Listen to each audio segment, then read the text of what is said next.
सूचना केवल हमारे विचार हैं, वित्तीय सलाह नहीं। निर्णय लेने से पहले खुद शोध करें। किसी भी लाभ या हानि के लिए हम उत्तरदायी नहीं हैं।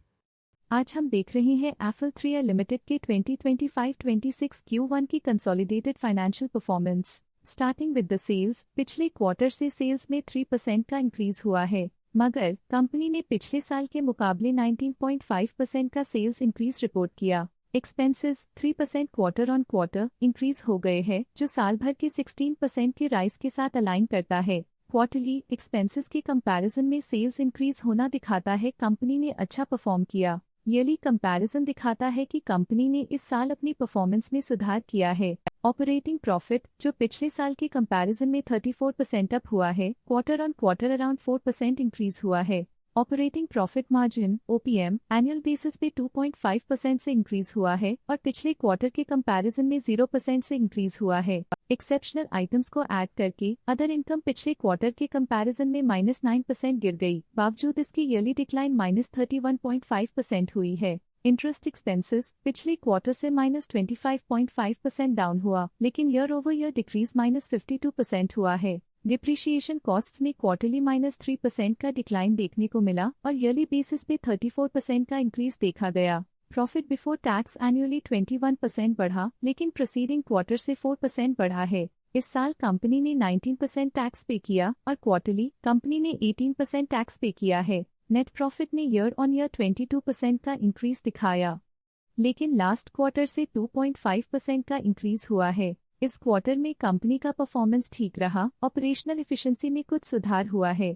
वहीं अगर एनुअल एनालिसिस की बात करें तो इस साल कंपनी का परफॉर्मेंस अच्छा रहा। अर्निंग्स पर शेयर (EPS) में साल भर में 1% का इंक्रीज देखा गया, लेकिन क्वार्टरली में 2% की बढ़ोतरी भी नजर आई। इस क्वार्टर में कंपनी का EPS ठीक रहा, ऑपरेशनल एफिशिएंसी में कुछ सुधार हुआ। एफल 3 लिमिटेड के फाइनेंशियल स्नैपशॉट को रिव्यू करते हुए कुछ मुख्य ट्रेंड्स सामने आए हैं जो कंपनी की परफॉर्मेंस में रोशनी डालते हैं। जून 2022 से जून 2025 तक एफल 3 लिमिटेड की फाइनेंशियल जर्नी में सबसे पहले बात करते हैं सेल्स की। इस साल सेल्स में 21% की वृद्धि हुई है और पिछले 4 सालों में 85.5% की वृद्धि हुई है, जो एक निरंतर अपवर्ड ट्रेंड को दर्शाता है। पिछले 3 साल से सेल्स लगातार बढ़ती जा रही है, जो मार्केट एक्सपेंशन और कंज्यूमर डिमांड में वृद्धि को दर्शाता है। अब बात करते हैं एक्सपेंसेस की। इस साल एक्सपेंसेस 18% बढ़े हैं और 4 सालों में 80% का इजाफा हुआ है। इस साल सेल्स और एक्सपेंसेस एक साथ बढ़ रहे हैं, जो बैलेंस्ड ऑपरेशनल अप्रोच को दर्शाता है।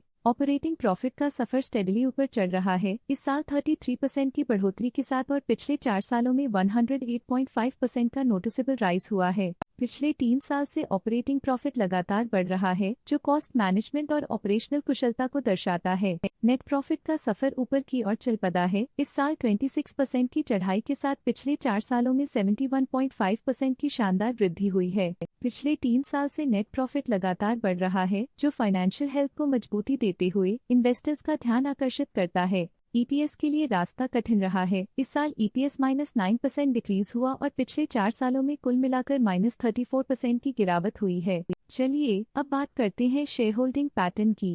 एफल इंडिया की शेयर होल्डिंग रिपोर्ट्स कुछ इस प्रकार की हैं, जो अननोन 2025 के तक चलता है। ये रिपोर्ट कंपनी के शेयर्स की डिटेल्ड जानकारी देता है, जिसमें promoters, promoter groups, foreign investors, public investors और सरकारी एंटिटीज शामिल हैं। प्रमोटर्स शेयर होल्डिंग 2025 के में 55.02% से 2025 के में 55% तक डिक्रीज हो गया। ये डिक्रीज दिखाता है कि इस टाइम पीरियड में कंपनी पे प्रमोटर्स का कंट्रोल कमजोर हुआ है।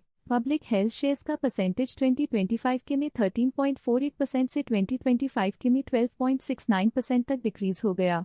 इस डिक्रीज से साफ है कि इस टाइम पीरियड में कंपनी में पब्लिक का हिस्सा डिक्रीज हुआ है। जब कंपनी के शेयर्स का अधिकतम हिस्सा प्रमोटर्स, FII, DII या गवर्नमेंट के पास होता है, तब ये माना जाता है कि कंपनी मजबूत हाथों में है, जो स्थिरता और मजबूत समर्थन को दर्शाता है और इस मार्केट की स्थिरता बनी रहती है। डोमेस्टिक इंस्टीट्यूशनल इन्वेस्टर के शेयर होल्डिंग में थोड़ा डिक्रीज आया 2025 के से 2025 के में, जो दिखाता है कि डोमेस्टिक इंस्टीट्यूशंस ने अपने स्टेक को -1.5 से डिक्रीज किया है। FII, फॉरेन इंस्टीट्यूशनल इन्वेस्टर्स, ने अपना शेयर होल्डिंग 2025 में 16.09% से 2025 में 18.41% तक इंक्रीज किया। ये बताता है कि फॉरेन इंस्टीट्यूशंस ने कंपनी में अपना इंटरेस्ट 2.32% तक इंक्रीज किया है। ये था कंपनी का करंट शेयर होल्डिंग पैटर्न। आइए नजर डालते हैं कुछ प्रमुख प्रमोटर ट्रांजैक्शंस पर जो मार्केट के डायनामिक्स को रीशेप कर रही हैं।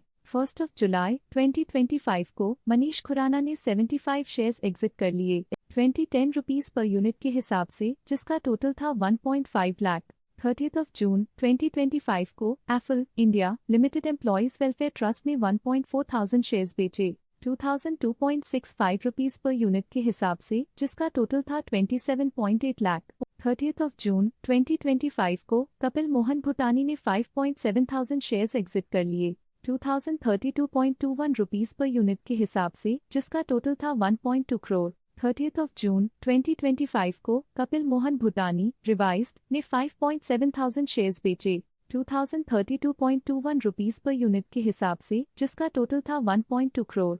27 जून 2025 को apple India limited employees welfare trust ने 13.7 शेयर्स बेचे 1935.19 रुपीस पर यूनिट के हिसाब से, जिसका टोटल था 2.7 करोड़। 27 जून 2025 को apple India limited employees welfare trust ने 19.3 शेयर्स बेचे 1955.59 रुपीस पर यूनिट के हिसाब से, जिसका टोटल था 3.8 करोड़। 27 जून 2025 को apple India limited employees welfare trust ने 13.7 शेयर्स की बिक्री की 1935.19 रुपीस पर यूनिट के हिसाब से, जिसका टोटल था 2.7 करोड़।